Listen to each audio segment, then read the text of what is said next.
it happen. Tom, how are you? I'm very well, Simon. Very well. Tom, I wanted to have a chat with you just now because of what's going on in the country and what I saw on TV last night, etc., down in London, Remembrance Weekend, and some of the problems that we've seen with the massive crowds, demonstrators down there.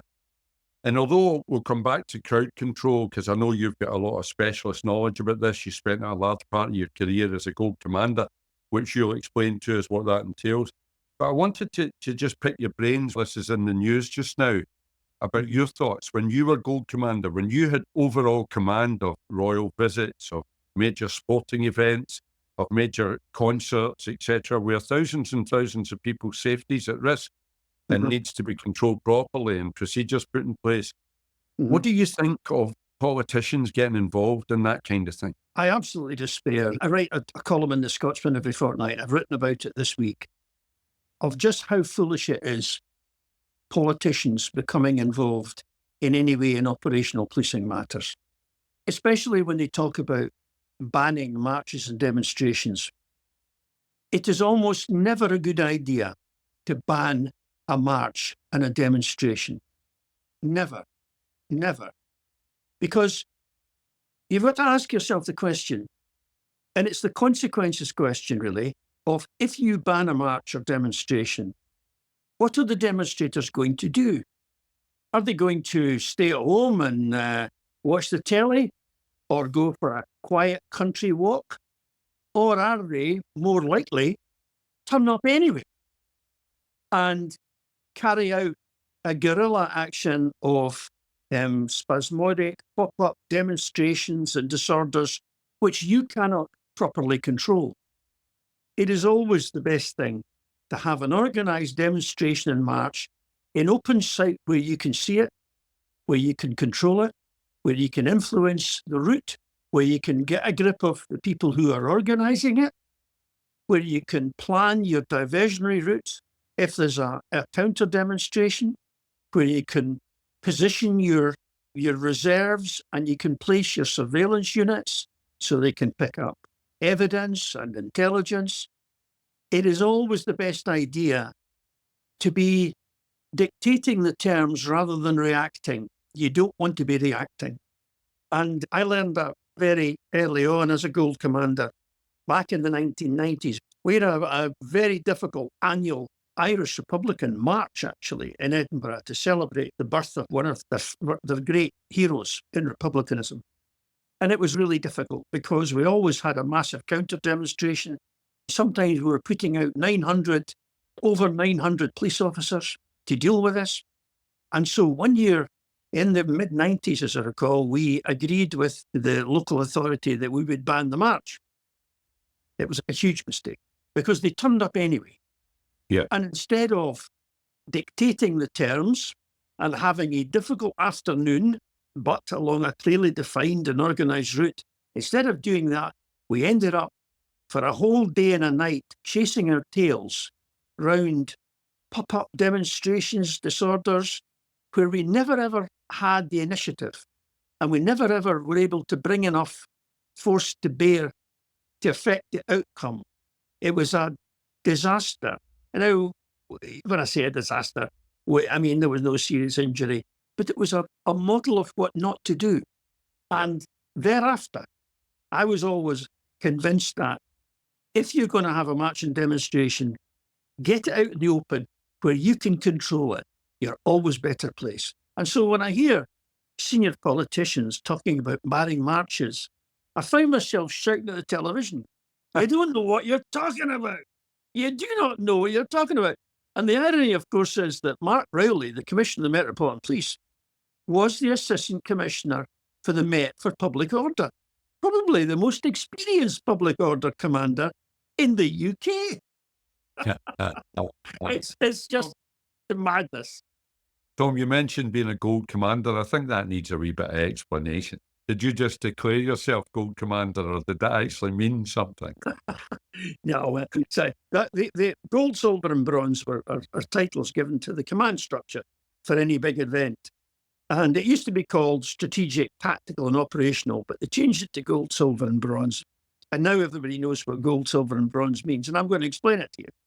The gold commander is the strategic commander. So the gold commander is usually in the operations room looking at and hearing dozens of messages, looking at television screens and looking at the big picture. They're taking a sort of a helicopter view of what's going on.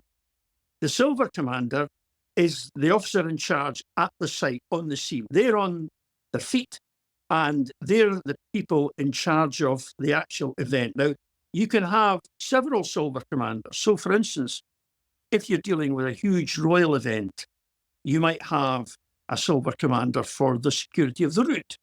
You would have a silver commander for the venue. You would have a silver commander perhaps for crowd control. So you can have, there's only ever one gold commander, ever. But you can have a number of silver commanders, and the bronze commanders are the tactical commanders at the site. So you'd have one for public order. You might have one for a geographical area. You might have one to look after transportation, etc., etc. So it's like a pyramid, but it's now well accepted in the emergency services that we work the gold, silver, and bronze system. And is that UK-wide? Is that UK-wide, Tom? Yes. Yes, UK-wide, and I think actually worldwide. I think worldwide they use that. They use the system.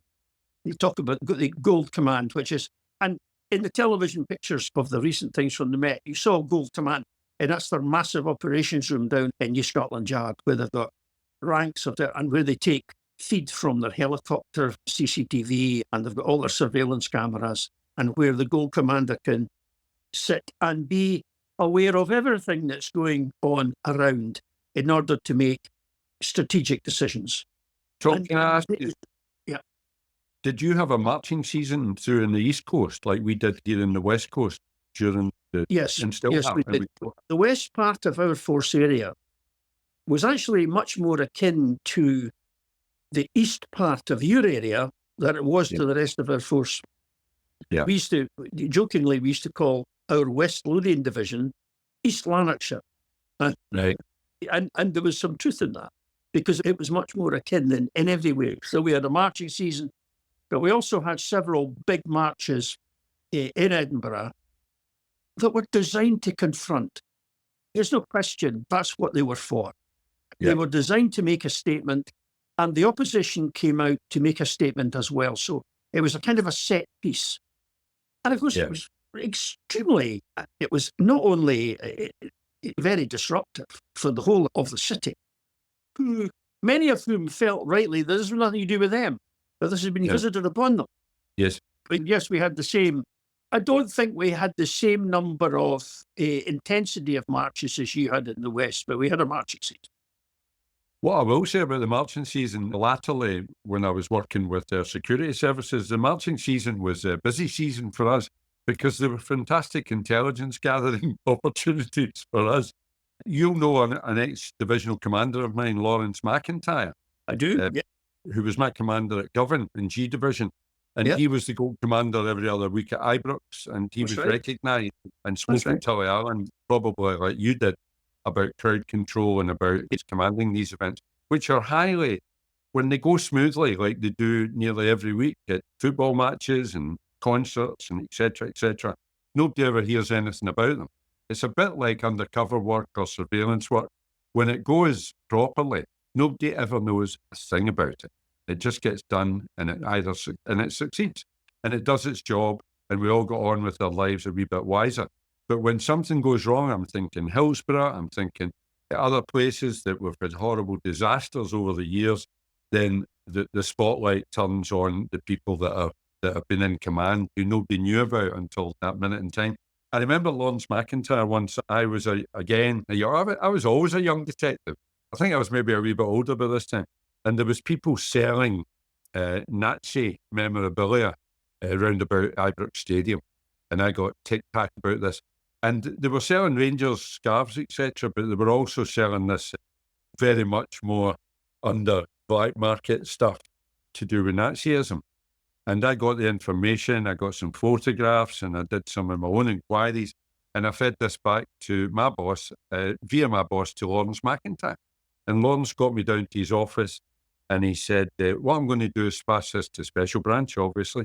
but we're not going to do anything about it, because I was ready to go and raid it, run in there with all the troops and take all the stuff off them.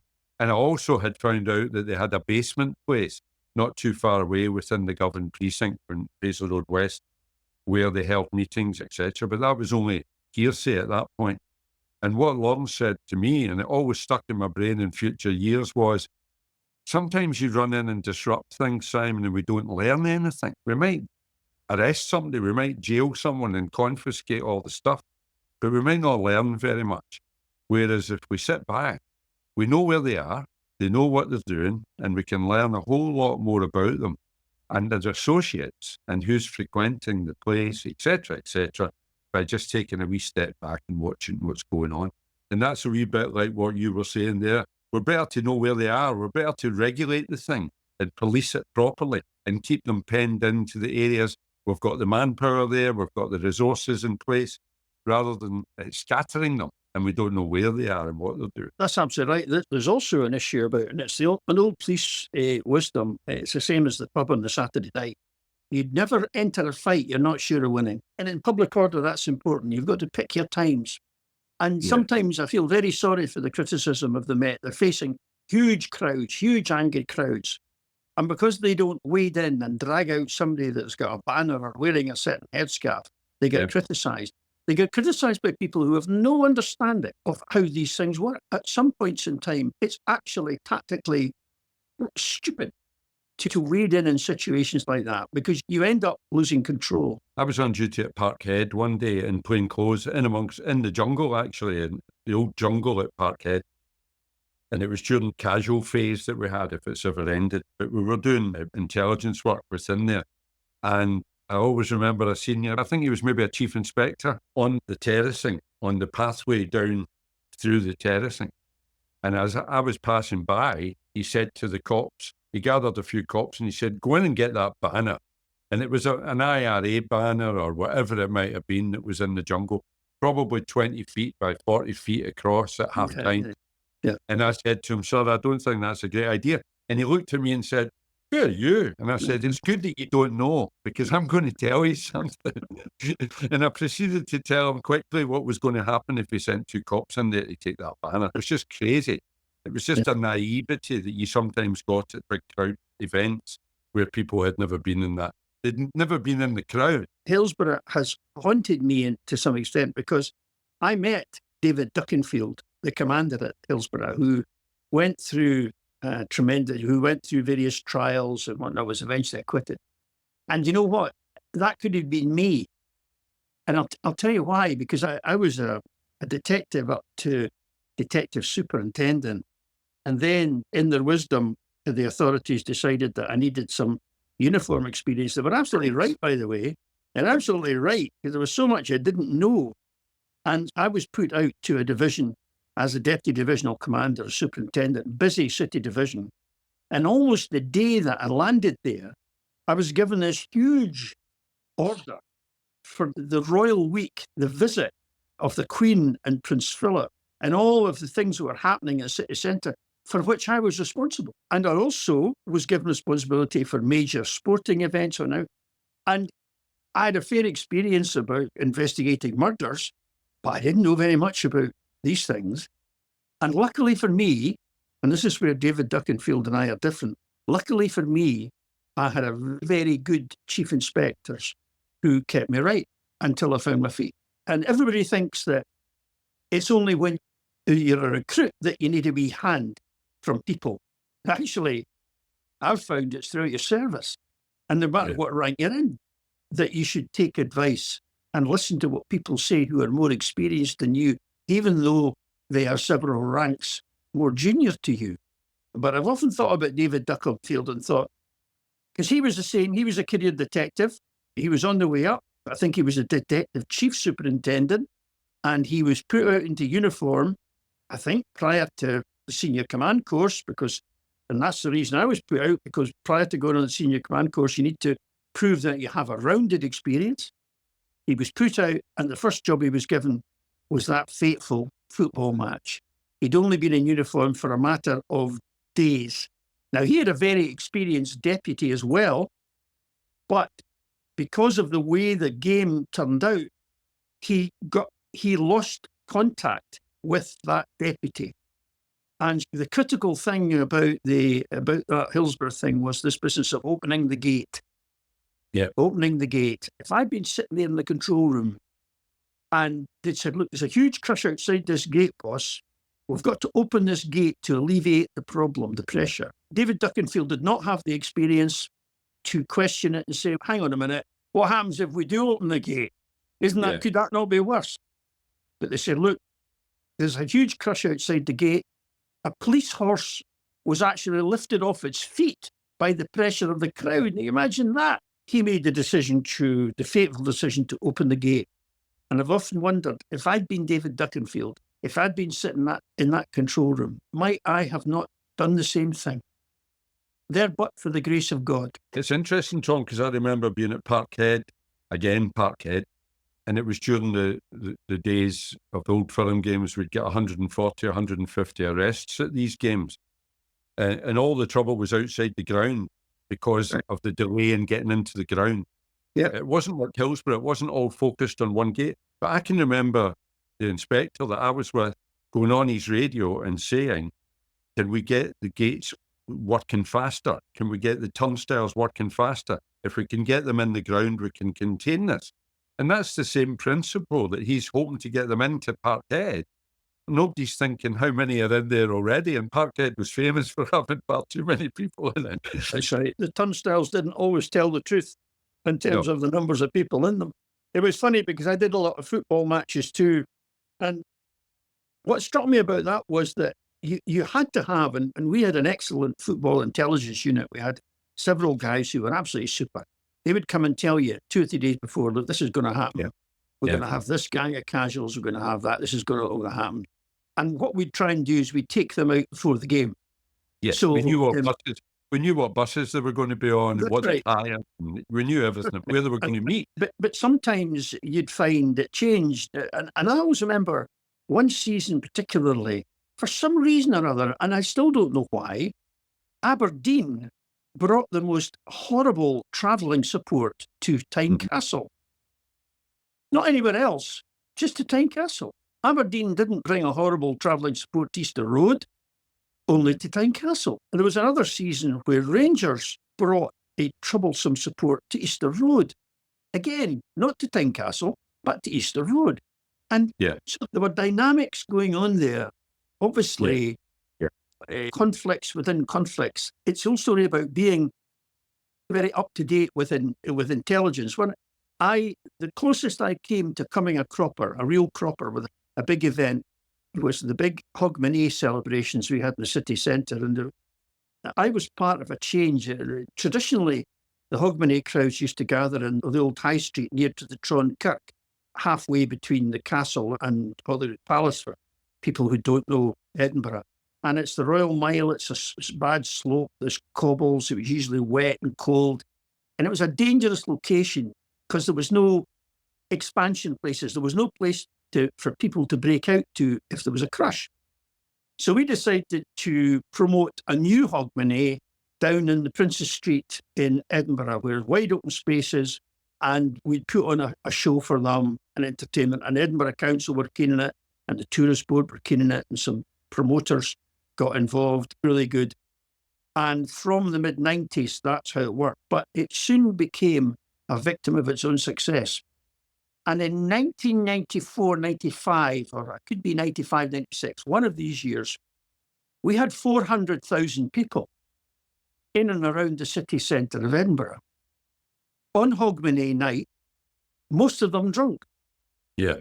Now, we had a good plan, and we had figured out that we would try and spread out the crowd by arranging 5 or 6 different stages in different parts of the city with different bands on them. So we had folk bands, we had Scottish country music, we had this and that, and therefore there wouldn't be this crush in the middle. And about a week before, one of the bands that was going to be on one of the stages was a band, I'll never forget them, they were called Ocean Colour Scene. Mm-hmm. And the week before Hogmanay, round about Christmas time, Ocean Colour Scene had a big hit. What happened was instead of people going to the different stages, everybody concentrated and congregated in Ocean Colours, round about the Ocean Colour scene stage. Luckily, we had plans in place. We managed to get people into safe areas, but that could easily have gone very badly wrong. We could have had 20 and 30 dead there, no problem at all, because it was a wet, damp night, midnight, 31st of December, cold, everybody in high spirits, but a lot of them not looking after themselves because they had a fair bit to drink. And I consider myself very lucky. And we changed things afterwards. We learned a lot from that. We changed things and we contained the crowd. And it's now much reduced. Edinburgh's Hogmanay, never happens at all, has got about 20,000 people. A funny corollary to that story, which I must just tell you. The year after, we had barriers, we had all the rest of it, and we'd put in a lot of safety systems. And I had a brilliant idea that we'd bring the police horses to Edinburgh Hogmanay.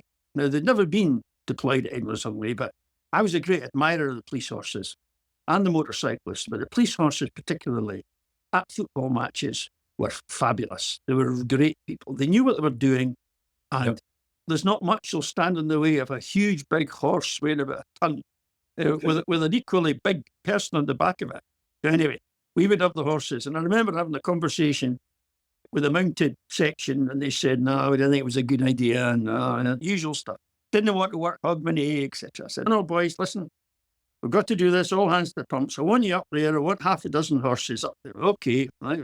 So we built a wee corral for them up off Princess Street, and that was fine. So about midnight, I get a radio message. Permission to send the horses back to headquarters. And I said, well, wait a minute, it's only 12:15. We'll be going for another hour or so. Why? What's wrong? It's for their own protection. There's dozens of people trying to climb on top of the horses and trying to kiss the horses. There must have been people from Glasgow there that night, Simon. So that shows you. So the night after the New Year break, I had to go down and see the old mounted sergeant. I remember him sitting there. I said, listen, you were right and I was wrong.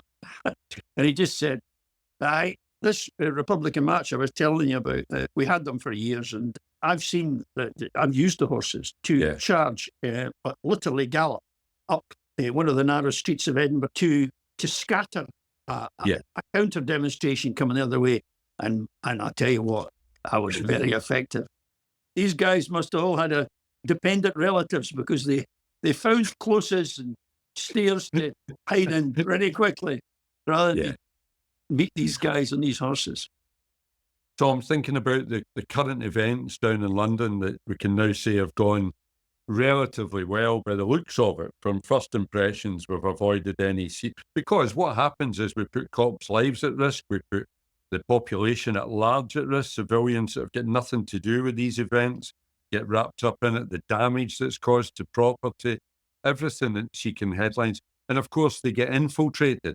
We'll talk about that again, because that was a big part of my job, was these infiltrated right-wing, left-wing groups who've got their own agendas, and they see any event, any mass event like that as an opportunity to cause trouble and promote their own agenda, which is usually to disrupt our democracy at the end of the day. But in this instance, the allegation that was made by the senior politician was that the police were showing some kind of bias in making decisions about whether the event should be held and who should be allowed to march or have a demonstration. In your experience, being the Gold Commander, you would be a big part of that decision-making process about when a march would take place. How much cognizance did you give to who was wanting to hold the march? Is it even credible to suggest that the police would care? No, I think she said more than that, though. I think that the politician in question said that the police enforced the law more rigorously against one section of the community as against another. So it wasn't about the it wasn't about the permission for the marches. It was about the enforcement of the law. And coming back to what we said earlier, this is about the art of the possible. This is about the good sense of actually not getting into fights that you can't win, of actually stepping back and gathering intelligence and gathering evidence, and then going and identifying and knocking on the door of the person, rather than get into a mass brawl. I thought it was an objectionable statement. for a number of reasons, principally because she doesn't know what she's talking about. And it infuriates me when I hear politicians pontificating about public order and about this and that, when they do not have a clue, and they're so arrogant that they haven't even taken the time to learn it. They haven't even sat down with Mark Rowley, the commissioner, and said, listen, Commissioner, we're a bit concerned about this and this, and listen to what he has to say. Because if you want to talk about mass demonstration and public order, there's no better person to speak to than he in terms of his experience. So I thought it was daft. But the whole business, as we said, about banning marches is, by banning a march, you are condemning yourself to be reacting rather than directing whatever's going to happen. And that's never a position to be in. You should always be in a position to direct and not react. Yeah, perfect, Tom. And I can say that from the other side of the fence, if you like, when we would attend these royal visits, especially royal events, garden parties, whatever they happen to be, our objective was always to look for the danger, to look for the subversive, to gauge things, to gather intelligence, to be on guard, and to make sure that all the procedures were in place, very much in conjunction with the special branch and the local police who were there policing the event. And it didn't matter what the event was. It didn't matter who the marchers were. It didn't matter what side of the fence they saw themselves on. The objective was always exactly the same: to preserve life and property, of course, and to protect the public from these events. Yeah, and we live, and we should be grateful for the fact that we live in a liberal democracy. You just need to turn on the television news for 5 minutes you should appreciate the country in which you live in. But one price of living in a liberal democracy is giving people who you don't agree with, and who sometimes you find to be thoroughly objectionable, that you give them the opportunity to speak, and to state their case, and to march, and to demonstrate. And that's the price you pay. But I'd rather have it that way than live in a closed society where only if your face fits and if you're of a particular political or religious viewpoint that you're allowed to have your say. And I think there's a price to pay, and we've just got to accept it. And we don't want to end up with another Tiananmen Square talk or something of that ilk. Well, or yes, or worse than that. Or if you are a dissident voice, you disappear and you're imprisoned for years on a trumped-up charge or that sort of thing. We've got a lot to be thankful for in the place that we live in. But unfortunately, it's human nature that we don't know what we've got till it's gone. And it's interesting, Tom, that we're talking about these things at this time of year on Remembrance Weekend, when we remember so many people gave their lives so that we could enjoy those freedoms as well. It's absolutely right. That is the case. We would have been a completely different country if things hadn't gone as they did, with all the loss of life twice in the past 100 years. In your lifetime. Tom, thanks again. I'm sure this is a subject that we'll return to, because there's so many aspects of it that we could delve into. And we will do in future, Tom. In the meantime, from Crime Time Inc., we'll see you soon.